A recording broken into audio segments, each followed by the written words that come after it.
بسم اللہ الرحمن الرحیم۔ سورۃ الحج، اس کا نام حج اس وجہ سے رکھا گیا کہ اس میں حج کے بارے میں بات کی گئی ہے۔ اس سورت کے تعارف کی طرح ہم چلتے ہیں کہ اس میں ہم کیا کیا پڑھیں گے۔ یہ سورت مدنی سورت ہے۔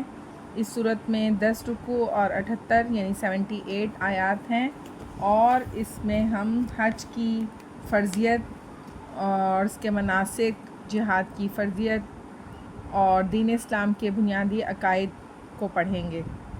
اور اس کے علاوہ اس صورت میں دین اسلام کے بارے میں جو شک اور تذبذب میں رہنے والوں کا جو حال ہے، ان چیزوں کو پڑھیں گے۔ اس کے علاوہ منکرین حق کو پچھلی امتوں کے احوال سے کس طریقے سے ڈرایا گیا ہے، یہ تمام چیزیں ہم اس صورت کے اندر جانیں گے۔ آ جاتے ہیں اس سبق کے مشقی کام کی طرف۔ درست جواب کی نشاندہی کیجیے۔ سورۃ الحج مدنی ہے۔ دوسرا ہے ہمارے پاس پہلی مرتبہ جہاد کی اجازت دی گئی سورۃ الحج میں۔ سورت کے شروع میں قیامت کے احوال کا بیان ہے۔ سورۃ الحج میں حکمرانوں کو تاکید کی گئی ہے مساوات قائم کرنے کی۔ سورۃ الحج میں جہاد کی اجازت کو مسلمانوں کے لیے قرار دیا گیا ہے خوشخبری۔ مختصر جواب دیجیے۔ پہلا سوال ہے، سورۃ الحج کو یہ نام کیوں دیا گیا؟ اس کا جواب ہے، اس سورت کی آیت نمبر 25 سے 37 میں حج کے احکام اور مسائل بیان کیے گئے ہیں۔ اسی مناسبت سے اس سورت کا نام سورۃ الحج رکھا گیا۔ سوال نمبر 2 ہے، سورۃ الحج کا مرکزی مضمون کیا ہے؟ اور اس کا جواب ہے، سورۃ الحج کا مرکزی مضمون قیامت کے احوال، حج و قربانی کا بیان اور جہاد کی اجازت ہے۔ سوال نمبر 3 ہے، سورۃ الحج کے اہم علمی و عملی نکات میں سے 2 تحریر کیجیے۔ یہ اس کے علمی اور عملی نکات ہیں، ان میں سے ہم کوئی سے بھی لکھ سکتے ہیں۔ قیامت کا دن ایک نہایت سخت اور ہولناک دن ہوگا جو لوگوں کے ہوش اڑا دے گا۔ شرک کے لیے کوئی دلیل نہیں۔ اس کے بعد ہم آ جاتے ہیں اس سورت کی آیات کا با محاورہ ترجمہ کرنے کے لیے۔ یہ آیات دی گئی ہیں۔ پہلی آیت ہے ہمارے پاس، وَهُوَ الَّذِي أَحْيَاكُمْ ثُمَّ يُمِيتُكُمْ ثُمَّ يُحْيِيكُمْ إِنَّ الْإِنسَانَ لَكَفُورٌ۔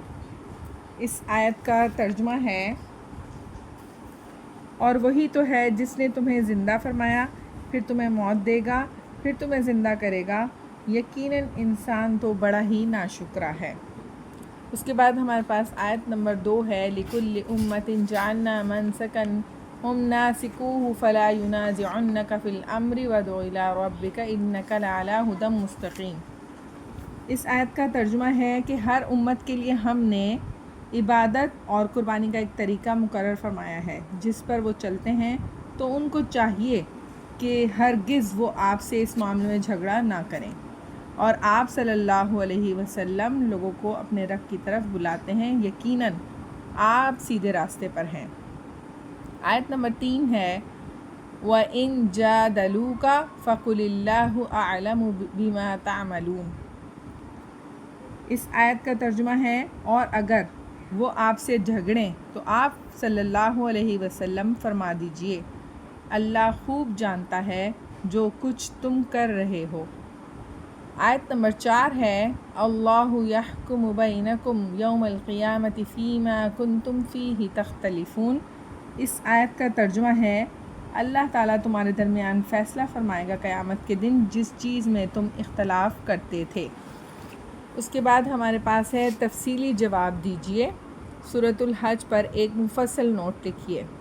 یہ ہمارے پاس نوٹ ہے۔